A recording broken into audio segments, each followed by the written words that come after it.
the point where she would my sister and she would through her nose. My mother decided that it was the perfect time, now that I'm not recording, to traumatize me for life.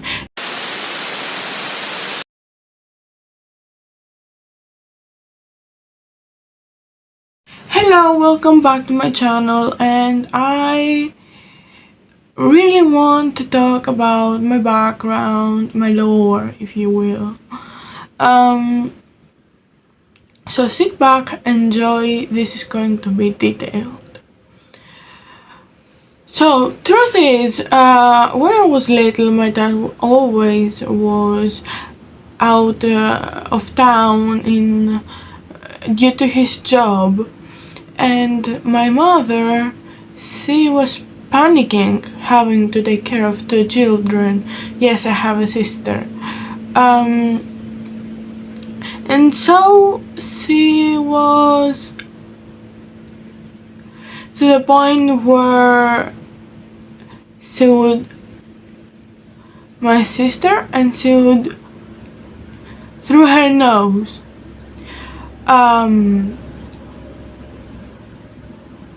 When we weren't done cleaning our room in a certain time, she would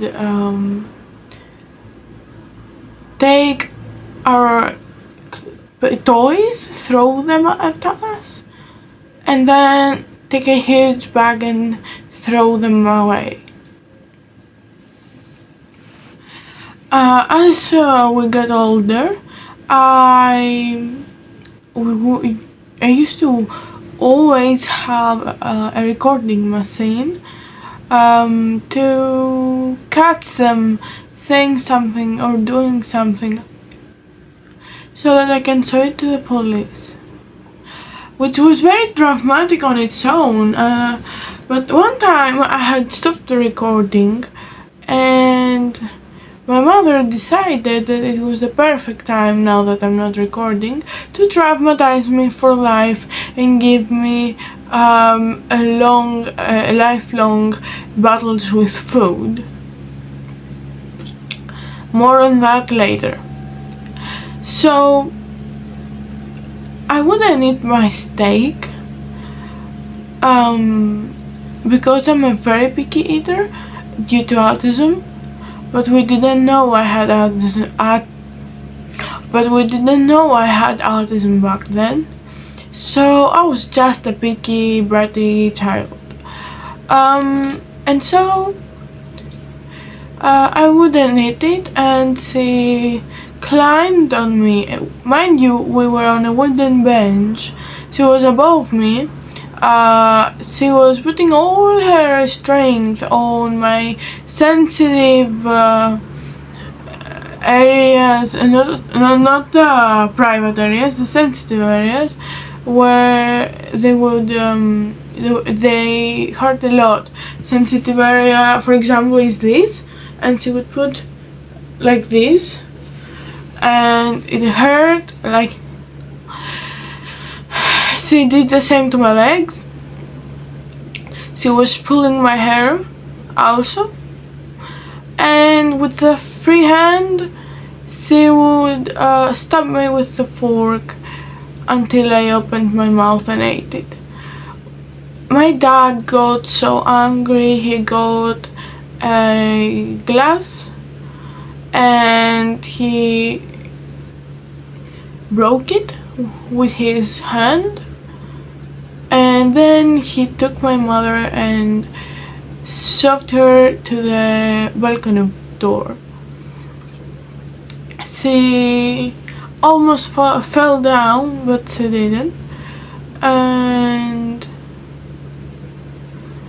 it was the first time in my whole life that I refused to eat, because my dad wanted to take us, me and my sister, to a bakery to take something sweet, and I couldn't eat, and I was way too little to not be able to eat.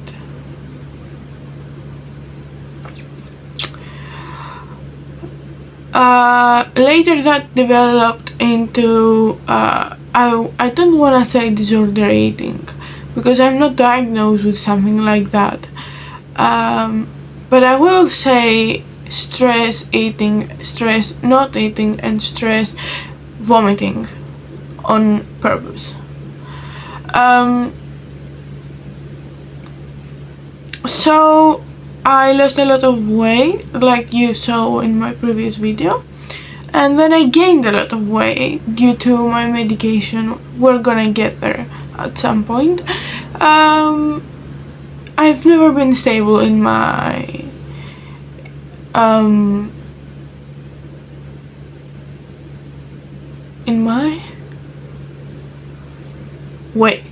wait. Okay.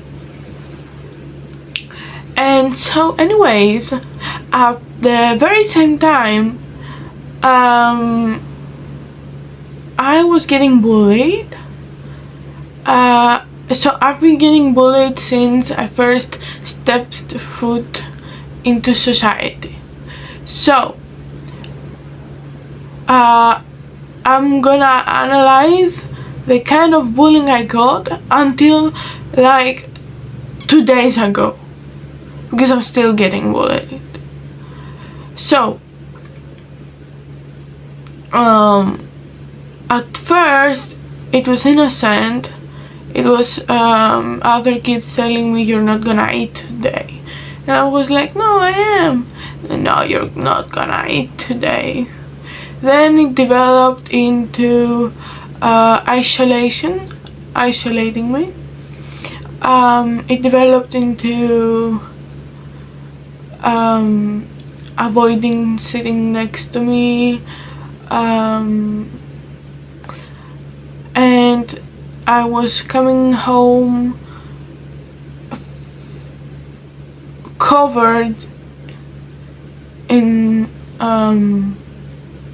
how do you say that?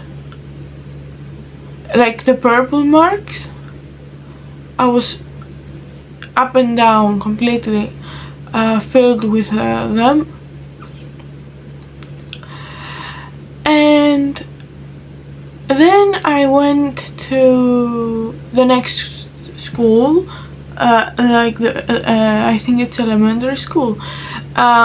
When I went there, it got so bad we had to call something like the police, not exactly the police, but something like the police, to persuade my principal to do something about it, because they would shove me into the ground and I would hit my head into big rocks. They would take my stuff and ruin it. They would open my bag and put inside their rubbish. And we were heavily made fun of, and when I went, my teacher, when I say we, I mean me and my then friend, I went to my teacher to tell her all the stuff that has been going on, because I was kicked, I was like, I was slapped, I was everything. I had again the purple marks, and this time though I also had bleeding. So I became a joke, like truth or dare would be, I dare you to hug dead name. And what was I saying?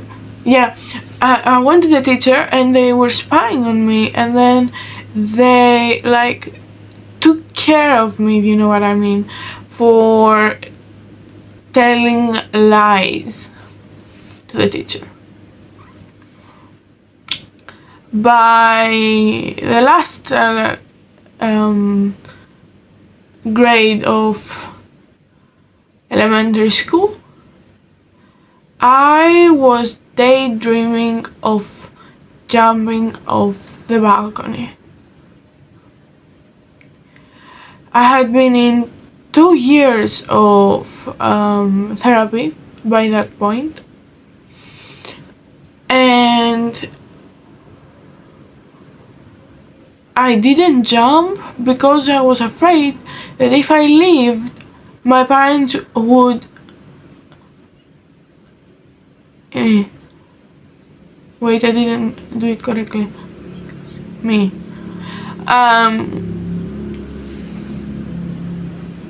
So when I went to the school before high school, how is it called? I don't know.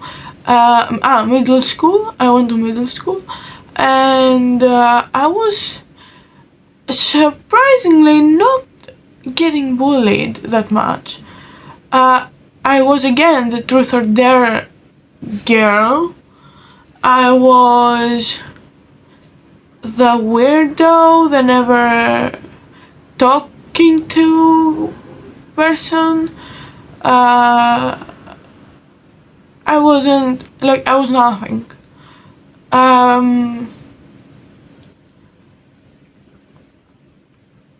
So let's skip that grade and let's go to high school.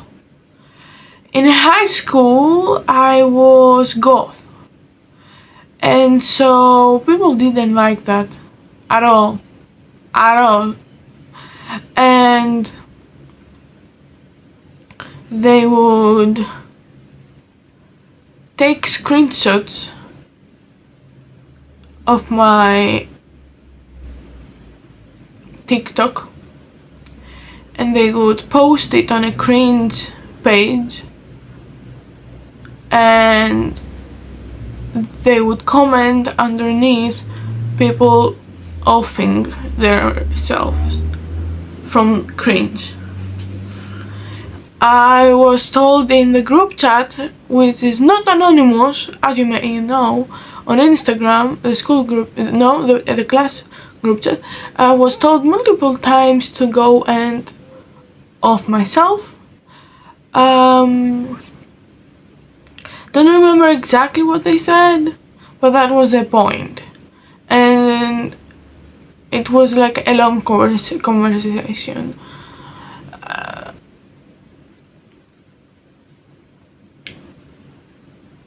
And now I opened a TikTok account. You might know me.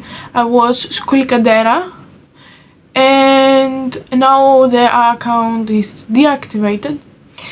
I had close to 10k on followers, and they, first of all, I was getting called a whale every day, and they were telling me to off myself every single day, and wishing cancer, and wishing people I love dying. It was brutal. I was crying a lot. And so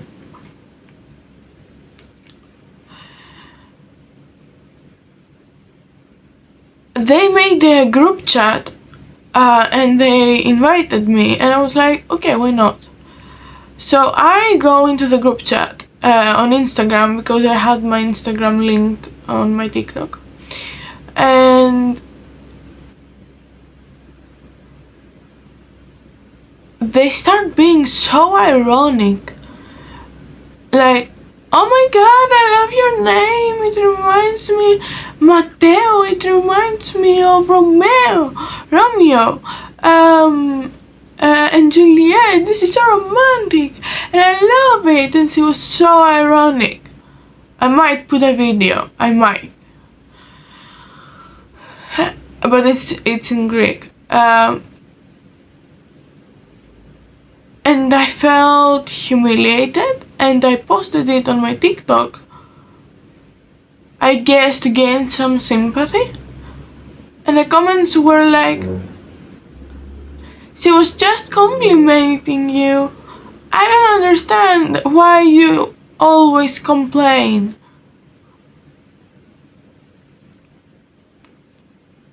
This was my last straw. I closed my account. I deleted TikTok even.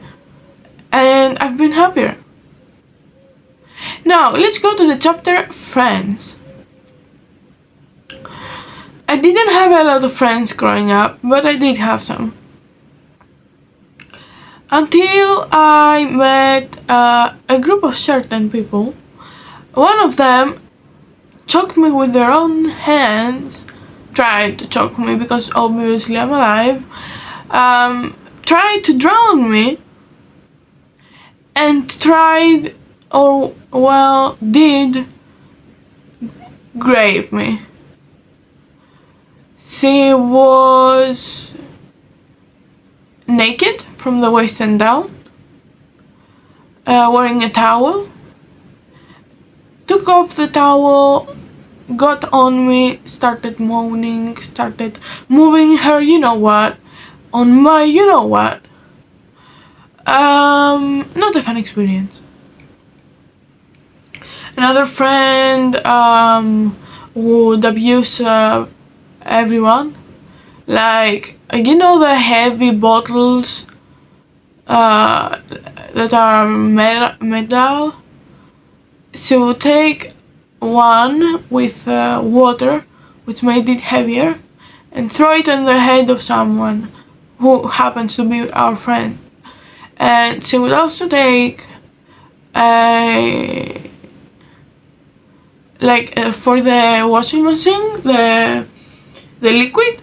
She would take the bottle of it, full of the liquid, and throw it on the wall, and everything became blue, and obviously there was a strong smell, and almost everyone in that room had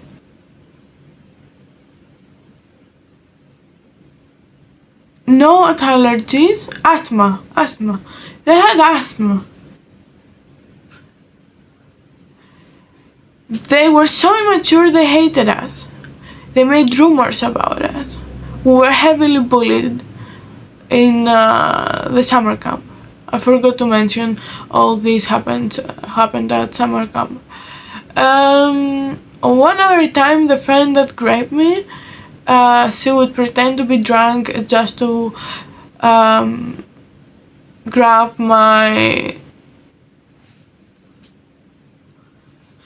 and underneath the bra.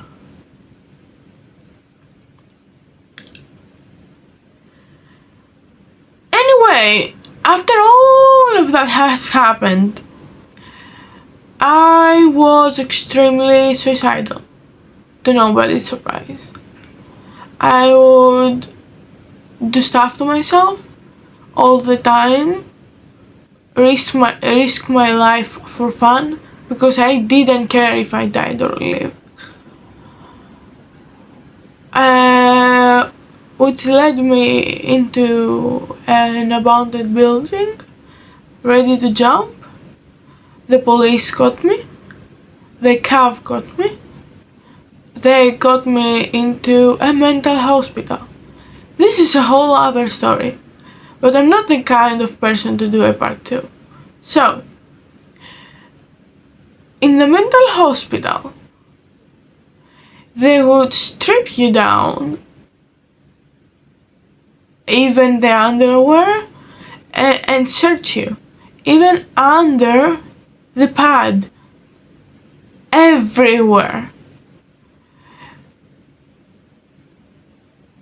They didn't care about us. The environment is not protected. I could make an attempt in there. I did. I swallowed something I shouldn't have swallowed. Something with chemicals. And when I told them, they were angry and disappointed. There was no sympathy.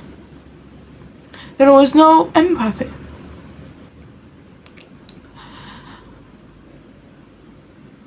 If you do not collaborate, and this comes from my own story, like this, what I'm about to tell you has happened. Both stories that are following. So first, I wasn't collaborating, so they threw me on the floor took off my pants and underwear in front of the whole unit. They injected me and wouldn't tell me what it was, and that creeped me out. Although now I can imagine it was some kind of calming medicine. But I was freaked out, and they took me like I was a prisoner. Me, like, being like, them holding my hands, me not collaborating and letting my foot in the air so that I fall and I run. And I don't know where exactly I was planning to go. Like, it was a closed unit. Anyway, and they shoved me into the rubber room, where I would, the walls are like, remember the air inflected huge castles we used to play at as kids, where we would burn ourselves? Well, in the rubber room it was the same material, and we would our hands to take the blood and draw on the walls. So the walls had blood because everyone was doing it. It was like out of a thriller. And the second story is that I felt claustrophobic because we had the time where we rest, and I wasn't allowed to leave my room, which doesn't make sense to me. Why do I have to sleep? But okay, I guess I deserve a break. The staff deserves a break. So I went there and I told them I'm claustrophobic because I can't leave my room. I'm claustrophobic. Keep that in mind. Solution: they tied me on my bed for 8 hours. And that started happening more frequently until it was every day 8 hours, either rubber room or being tied.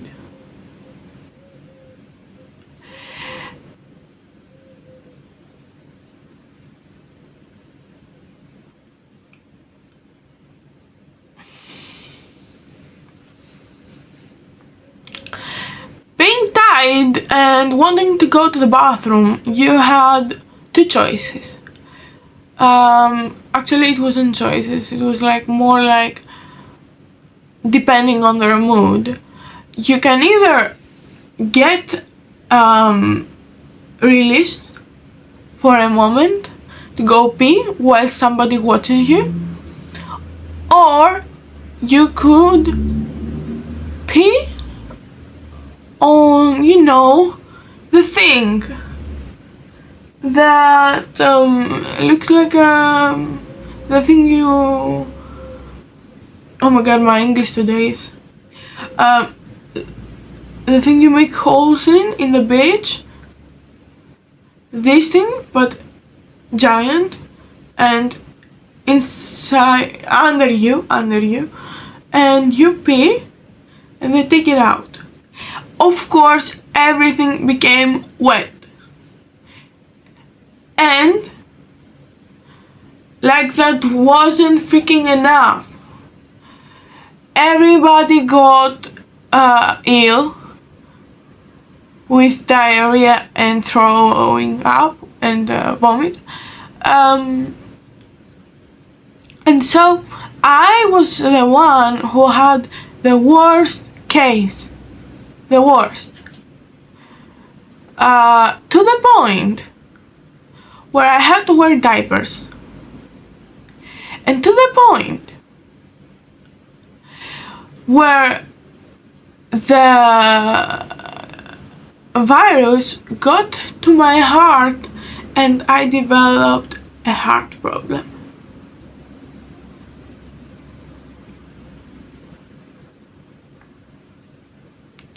Now I'm taking medication for all things imaginable. They can't add any other antidepressant because I'm taking them all. I take lithium 6 times a day, which also causes diarrhea and vomit.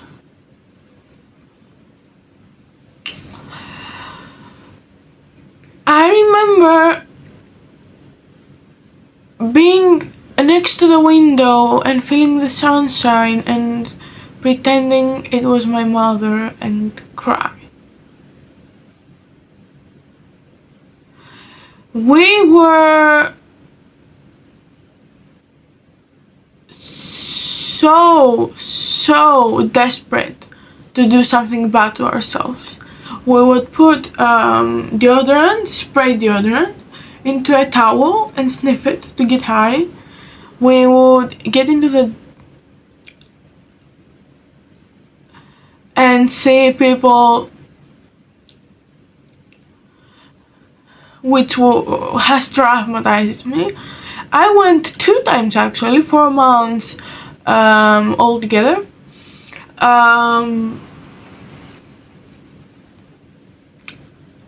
And now I'm here. I can't finish school. I'm trying to find my passion because I'm 19 and I still haven't found it. I argue all the time with one of my parents. My parents are not anymore. My friends are perfect human beings. The weird friends are not friends with me anymore. The funny thing is, they cut me off, not me. But anyway, and what else? But I'm still getting bullied, cyberbullied, whatever, because I'm fat, because I'm trans, because anything. Thank you so much for listening to my story. I've been talking for half an hour and my mouth is dry. Let's see how long it will take to edit that, because I have to upload it tomorrow. And see you in the next video. Oh, and tell me, do you prefer English or Greek? I prefer English. I think it speaks to a broader audience. Okay, bye!